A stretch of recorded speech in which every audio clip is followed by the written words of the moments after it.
ప్రియులారా, ఈరోజు సువార్త పరిచర్య కొరకైన ప్రత్యేక ప్రార్థనా కూడికను మనం కలిగి ఉన్నాం.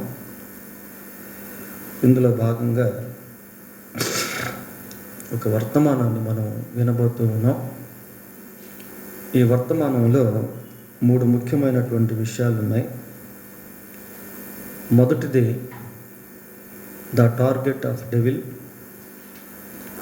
రెండవది ద టార్గెట్ ఆఫ్ గాడ్, మూడవది ద టార్గెట్ ఆఫ్ బిలీవర్.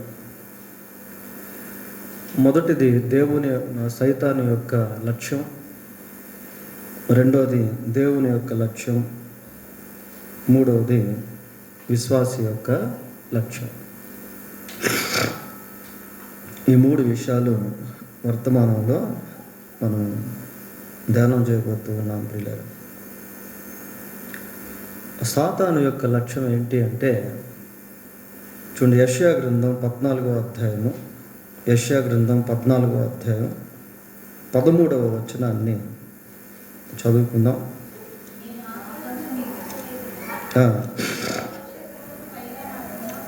17 చదవండమ్మా. 17.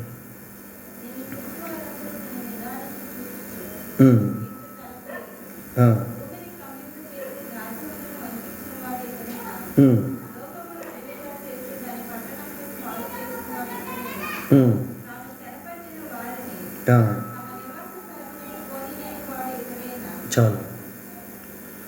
తాను చెరపట్టిన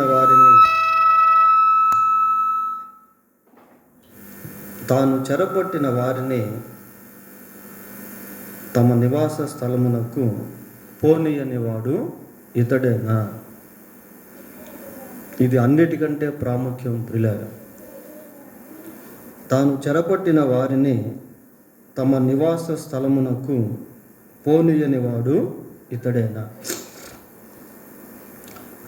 ప్రజలందరూ కూడా దాదాపుగా సైతాను యొక్క చెరలో బంధించబడి ఉన్నారు. ఎందుకు అపవాది ప్రజలను చెరపట్టాడు అనంటే, ప్రజలు వారి యొక్క నివాస స్థలమునకు పోకూడదు. ప్రజలు వారి యొక్క నివాస స్థలమునకు పోకూడదు అన్న ఉద్దేశంతో అపవాది ఏం చేశాడు అంటే, ప్రజలను చెరపట్టాడు. So that is the major target of devil towards people. అది ప్రజల పట్ల అపవాది యొక్క ముఖ్య లక్ష్యము ప్రియులారా. ఏ విధంగానైనా సరే మనుషులు దేవుని యొక్క రాజ్యములోనికి వెళ్ళకూడదు. మనుషుల యొక్క నివాస స్థలం ఏంటి అంటే దేవుని యొక్క రాజ్యం. అదే ఫైనల్ డెస్టినేషన్ ప్రియులారా. ఈ లోకంలో జీవించే ప్రజలు ఎంతకాలం జీవించినా ఒకరోజు ఈ లోకాన్ని తప్పనిసరిగా విడిచిపెట్టాలి. ఈ లోకము మన గమ్యస్థానం కాదు. మానవులుగా జన్మించిన వాళ్ళందరికీ కూడా అంతిమ గమ్యస్థానం అనేటువంటిది ఉంది ప్రియులారా. ఫైనల్ డెస్టినేషన్ అంటారు దాన్ని. ప్రజలకు ఫైనల్ డెస్టినేషన్ ఏంటి అంటే దేవుని రాజ్యం. ఒకసారి 90వ కీర్తన 1వ వచనం చదువుదాం. 90వ కీర్తన 1వ వచనం. తరతరముల నుండి మాకు నివాస స్థలము నీవే. అది ప్రజల యొక్క నివాస స్థలము ప్రియులారా. ప్రజల యొక్క నివాస స్థలం ఏది అంటే దేవుడు నివసించేటువంటి స్థలము. ఆ స్థలానికి వెళ్ళనీయకుండా సైతాను ఏం చేశాడు అంటే అందరినీ కూడా చెరపట్టేశాడు ప్రియులారా. కొరింథీయులకు రాసిన 2వ పత్రిక 4వ అధ్యాయం 4వ వచనం చదువుదాం. 4:4.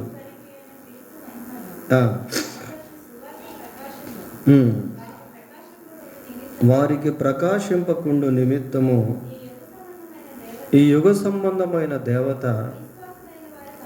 అవిశ్వాసులైన వారి మనోనేత్రములకు గురుడితనము కలుగ చేసెను. ఇది సైతాను యొక్క దెబ్బ ప్రియులారా. అవిశ్వాసులైన వారి మనోనేత్రాలకి అపవాది ఏం చేశాడట? గుడ్డితనం కలుగు చేశాడు. ఎందుకు అంటే క్రీస్తు సువార్త యొక్క మహిమను చూడకుండా ప్రియులారా. అవిశ్వాసుల యొక్క మనోనేత్రాలకు అపవాది గుడ్డితనాన్ని కలుగు చేశాడు. మనం ఆలోచన చేస్తే గుడ్డి వాళ్ళని గురించి, ఏ గుడ్డివాడు కూడా తనకు తాను సంపూర్తిగా సహాయం చేసుకోలేడు ప్రియులారా. అతనికి ఎవరో ఒకరు ఖచ్చితంగా సహాయము చేయాలి. గుడ్డితనం చాలా భయంకరమైనటువంటిది. సైతానికి ఏది ప్రాముఖ్యమైనదో అన్న సత్యము బాగా తెలుసు. మనిషిని ఎక్కడ దెబ్బ కొట్టాలో, మనిషిని ఎక్కడ ఏ విధంగా జయించాలో ఆ కుయుక్తులు అపవాదికి బాగా తెలుసు ప్రియులారా. ఏదైనా తోటలో ఏ విధంగా అయితే ఆదాము హవ్వ దేవుని చేత వెళ్ళగొట్టబడతారో, ఏ విధంగా అయితే వారు దేవుని పట్ల అవిధేయులు అవుతారో, ఏ విధంగా అయితే దేవునితో వారికి ఉన్నటువంటి సంబంధాలు తెగిపోతాయో అన్న విషయాలు సైతానికి బాగా తెలిసి వాళ్ళని టార్గెట్ చేసి వాళ్ళని ఏదైనా తోటలో నుండి బయటకు వెళ్ళిపోయేటట్టు చేశాడు ప్రియులారా. మనుషుల యొక్క మనోనేత్రాలకి గుడ్డితనం కలుగు చేయటం వలన క్రీస్తు సువార్త యొక్క ప్రకాశమానము వారు చూడలేనటువంటి స్థితిలో ఉన్నారు. యోహాను రాసిన మొదటి పత్రిక 5వ అధ్యాయము 19వ వచనాన్ని చూద్దాం.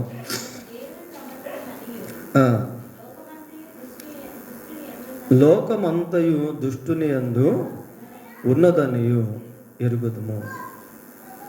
ఫుట్ నోట్స్ ఏమని రాశారు? దుష్టుని యందు పడి ఉన్నది. పడి ఉండుట అనేది చిన్న విషయం కాదు ప్రియులారా. దుష్టుని యందు పడి ఉన్నది. అందరూ దుష్టుని కాళ్ళ కింద పడి ఉన్నారు. దుష్టుని దగ్గర పడి ఉన్నారు. పడి ఉండుట అంటే పడేశాడు. మనుషులను సైతాను పడగొట్టి తన స్వాధీనంలోనికి తెచ్చుకున్నాడు ప్రియులారా. తెచ్చుకున్నాడు. ఎందుకు అనంటే వాళ్ళు ఏమాత్రము దేవుని యొక్క రాజ్యంలోనికి వెళ్ళకూడదు. మనం యెషయా గ్రంథం 7వ అధ్యాయం 14వ అధ్యాయం 17వ వచనంలో ఇందాక ఒక మాట మనం చూసాం. ఏంటి ఆ మాట అనంటే, తాను చెరపట్టిన వారిని తమ నివాస స్థలమునకు పోనీయని వాడు ఇతడేనా? పోనీయని వాడు. ఈ పోనీయకుండా ఉండుటయే అపవాది యొక్క లక్ష్యము ప్రియులారా. పోనీయని వాడు ఇతడేనా? మనుషులు మరి దేవుని రాజ్యంలోనికి ఎందుకు పోలేరు? అది ప్రశ్న. ఎందుకు పోలేరు మనుషులు దేవుని రాజ్యంలో? సైతాను పోనీయట్లేదు, కరెక్టే. మరి what is the reason of behind it? దాని వెనక ఉన్నటువంటి కారణం ఏంటి? ఎందుకు మనుషులు దేవుని యొక్క రాజ్యంలోనికి వెళ్ళలేని స్థితిలో ఉన్నారు అని అంటే, చూడండి, కొరింథీయులకు రాసిన మొదటి పత్రిక 6వ అధ్యాయం. కొరింథీయులకు రాసిన మొదటి పత్రిక 6వ అధ్యాయము 9-10 వచనాలు చదువుదాం ప్రియులారా. అన్యాయస్తులు దేవుని రాజ్యమునకు వారసులు కానేరని మీకు తెలియదా? మోసపోకుడి, జారులైనను, విగ్రహారాధికులైనను, వ్యభిచారులైనను, ఆడంగితనము గలవారైనను, పురుష సంయోగులైనను, దొంగలైనను, లోగులైనను, త్రాగుబోతులైనను, దూషకులైనను, దోచుకుని వారైనను దేవుని రాజ్యమునకు వారసులు కానే. చాలా స్పష్టంగా దేవుని వాక్యంలో ఈ మాటలు దేవుడు రాయించాడు ప్రియులారా. ఇటువంటి స్థితిలోనికి మనుషులను తీసుకుని వెళ్తే ఇక వాళ్ళు దేవుని రాజ్యంలోనికి వెళ్ళలేరు. కాబట్టి అపవాది మనుషులు ఏం చేస్తాడు అంటే తాను బంధించి గుడ్డివారిగా చేసి తన పాదముల కింద పడేసుకున్నాడు.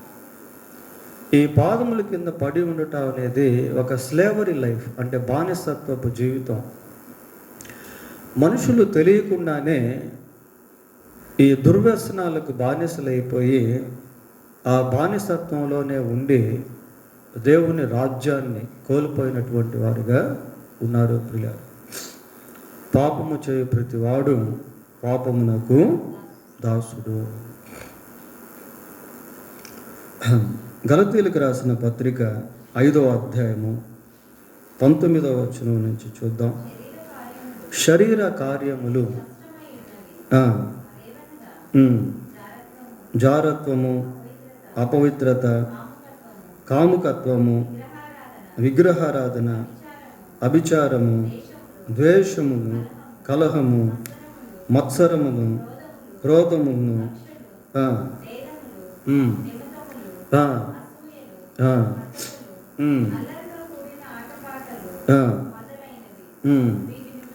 వీటిని గూర్చి ఇట్టి వాటిని చేయువారు దేవుని రాజ్యమును కొనరని. చాలా ఇటువంటి కార్యాలు చేసేటువంటి వారు దేవుని రాజ్యంలోనికి వెళ్ళలేరు ప్రియులారా. కనుక సైతానుడు ఏం చేశాడంటే ప్రజలను ఇటువంటి విధానాల్లోనికి తీసుకొచ్చేసాడు. ఇలాంటి స్థితిలో మనుషులు జీవిస్తూ దేవుని యొక్క రాజ్యాన్ని కోల్పోయినటువంటి వారుగా ఉన్నారు. మనం ప్రపంచ జనాభాను పరిశీలిస్తే చాలా వరకు విశ్వాసుల కంటే అవిశ్వాసులు ఎక్కువగా ఉంటారు పిల్లలు. దేవునికి సంబంధించిన ప్రజల కంటే దయ్యానికి సంబంధించినటువంటి ప్రజలే ఎక్కువగా ఉంటారు, అసంఖ్యాకులుగా ఉంటారు. బార్ షాపుల దగ్గర చూడండి, బారులు తీరినటువంటి ప్రజలు కనిపిస్తారు. ఆదివారం సినిమా థియేటర్లో వందలాది మంది ప్రజలు కనిపిస్తారు. అదే ఆదివారం సంఘాల్లో పదుల సంఖ్యలో ప్రజలు కనిపిస్తారు. మత్తయి సువార్త 7వ అధ్యాయము 13-14 వచనాలు ఒకసారి చూద్దాం.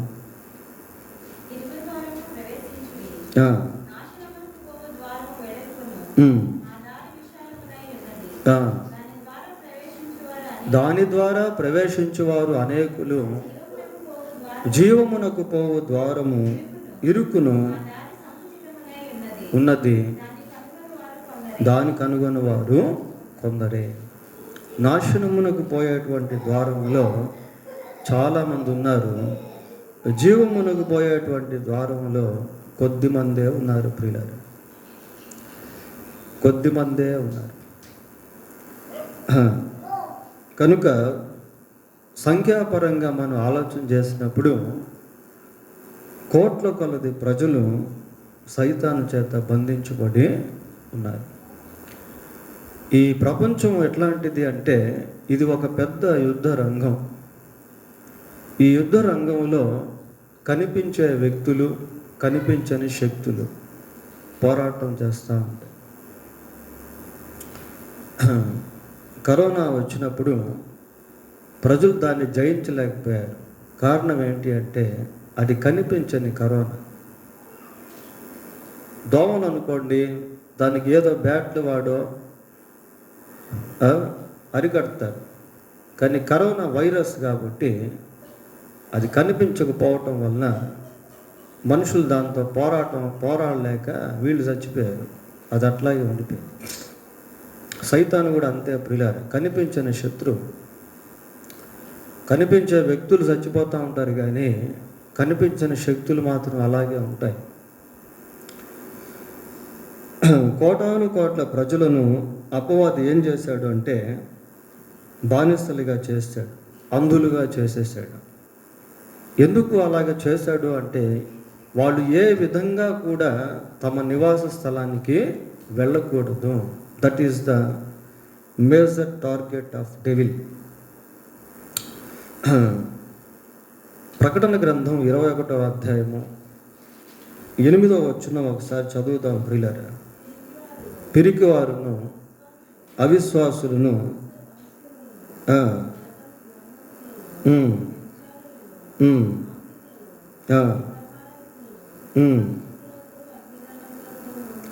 అగ్ని గంధకములతో మండు గుండములో పాలు పొందుదురు.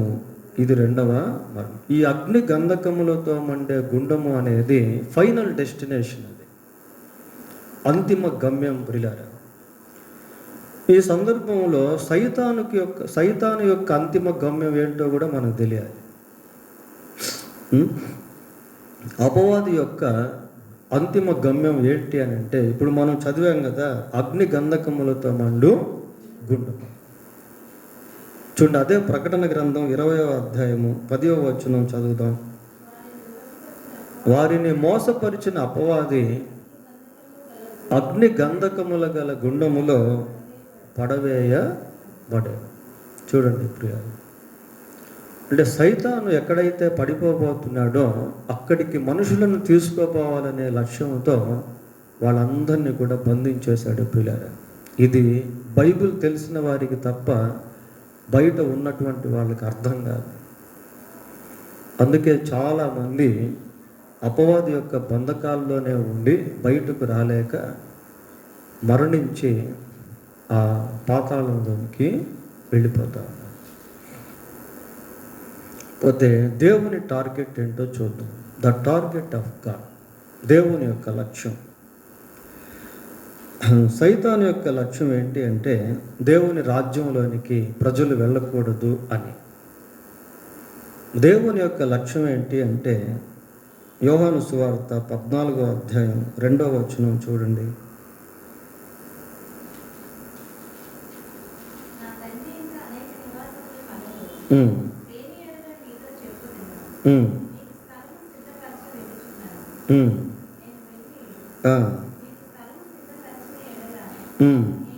నేనుండు స్థలములో మీరును ఉండులాగున మరలా వచ్చి నా యొద్ద నుండుటకు మిమ్మును తీసుకుని పోతా.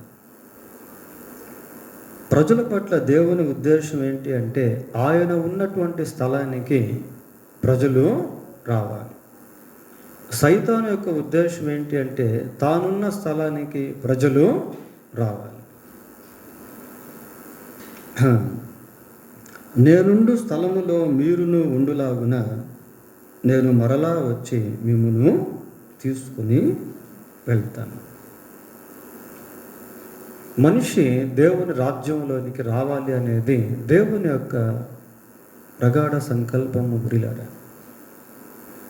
అపోస్తుల కార్యములు 17వ అధ్యాయము 17వ అధ్యాయము 30వ వచనం చదువుదాం.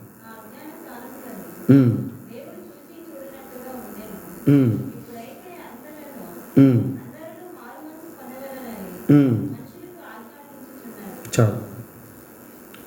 ఎందుకు మారు మనసు పొందాలి అని అంటే మారు మనసు పొందినటువంటి వారే దేవుని యొక్క రాజ్యంలోనికి ప్రవేశిస్తారు.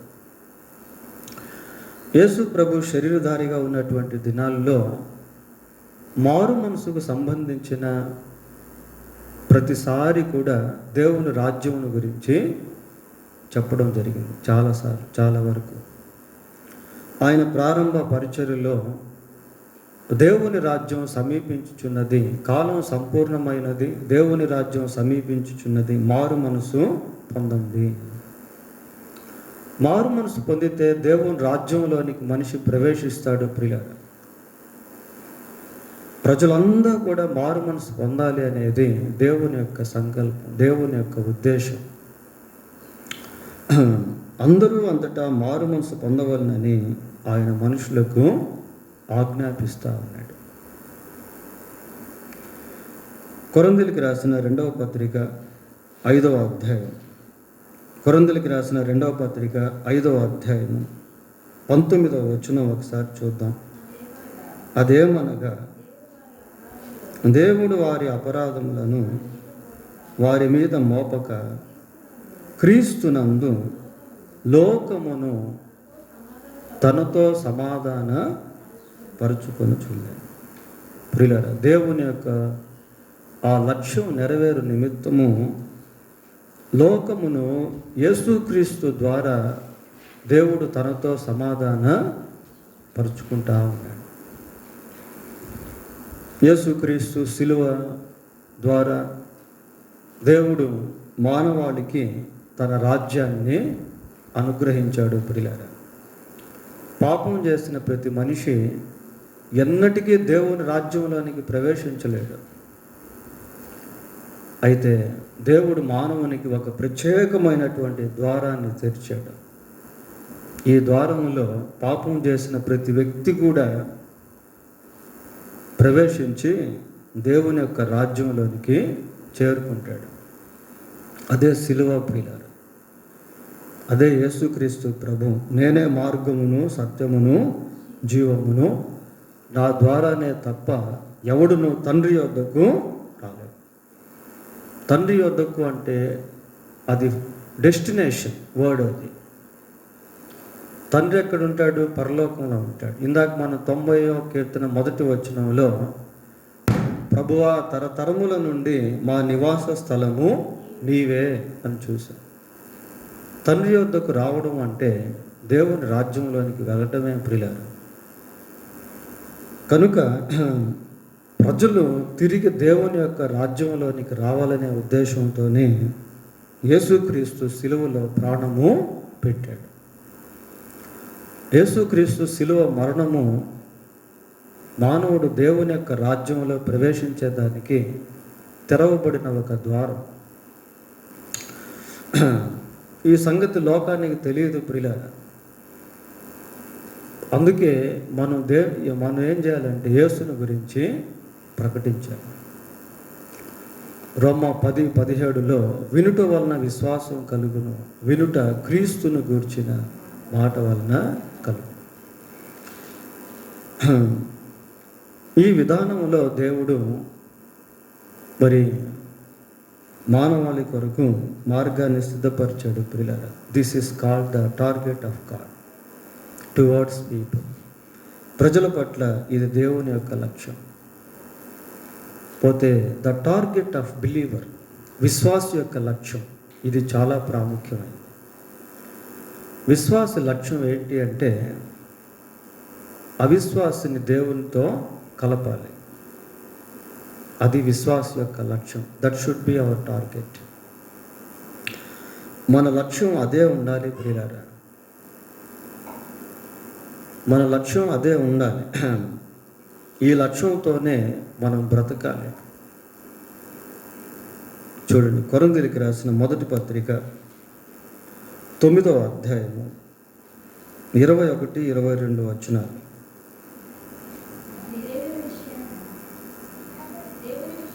దేవుని విషయమై ధర్మశాస్త్రం లేనివాడను కాను, కానీ క్రీస్తు విషయమై ధర్మశాస్త్రమునకు లోబడిన వాడును అయినను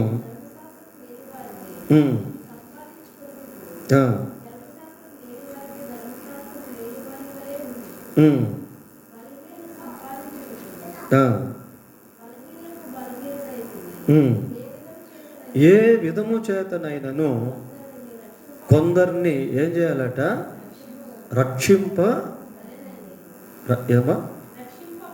రక్షింపవలనని. ఇది ప్రియుల లక్ష్యం. అంటే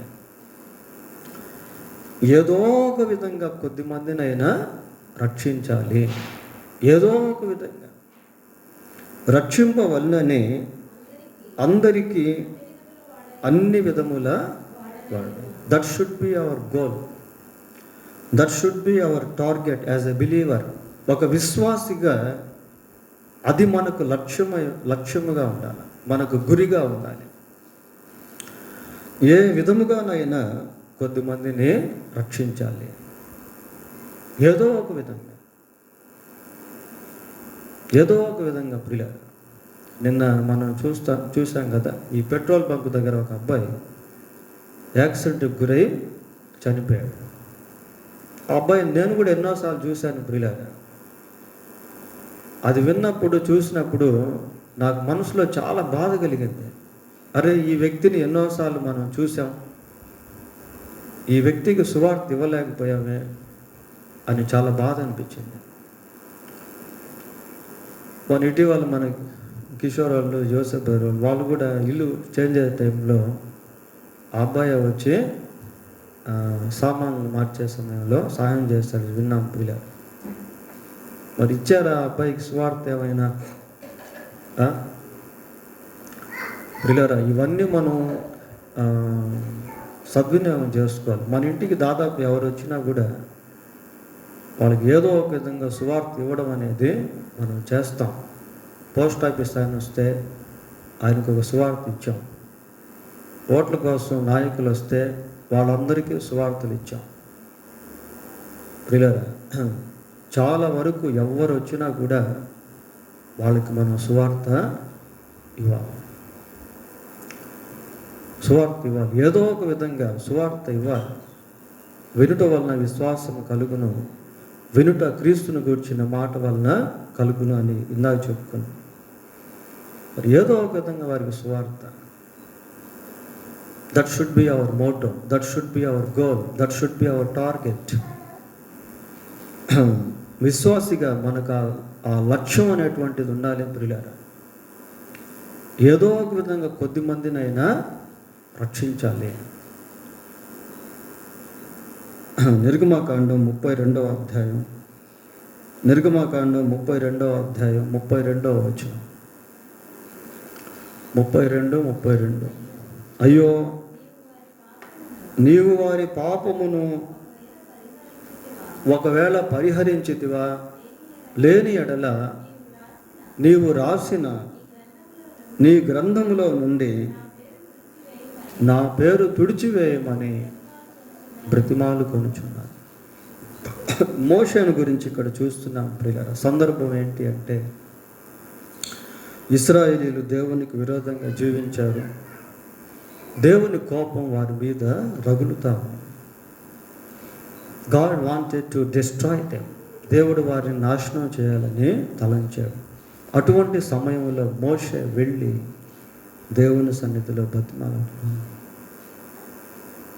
అయ్యా, వీరిని పరిహరించు, వీరి పాపం క్షమించు, పరిహరించు, లేకపోతే నా పేరు నీ గ్రంథంలో నుంచి తీసేసేయాలి. ప్రియులారా, మన జీవితంలో కూడా దేవుని సన్నిధిలో నశించిపోతున్నటువంటి వారి కొరకు భారముగా ప్రార్థన చేయాలి. నశించిపోతున్నటువంటి వారికి ఏదో ఒక విధంగా సువార్త ఇవ్వాలి, చెప్పాలి, లేకపోతే ఇవ్వాలి. దేవుడు కార్యం చేస్తాడు ప్రియులారా.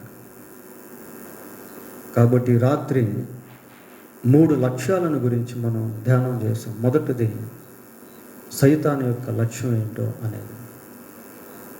రెండవది దేవుని యొక్క లక్ష్యం. సైతాను లక్ష్యం ఏదో ఒక విధంగా ప్రజలను దేవుని వద్దకు తీసుకువెళ్లకుండా ఆ నరకానికి తీసుకెళ్ళాలి. అది సైతాను యొక్క లక్ష్యం. దేవుని లక్ష్యం ఏంటి అంటే, ప్రజలంతా కూడా ఆ నరకానికి వెళ్ళకూడదు, పరలోకానికి రావాలి అనేది దేవుని లక్ష్యం. విశ్వాస లక్ష్యం ఏంటి అంటే, ఏదో ఒక విధంగా కొద్దిమందిని రక్షించాలి. అది విశ్వాసం యొక్క లక్ష్యం.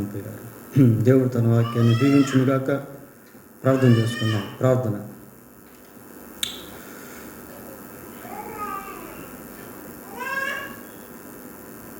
పరిశుద్ధులైన మా తండ్రి, మీకు వందనాలు, స్తోత్రాలు. ఆయన ఈ రాత్రి ప్రత్యేకమైన కూడికలో 3 లక్ష్యాలను గురించి ధ్యానం చేశాం.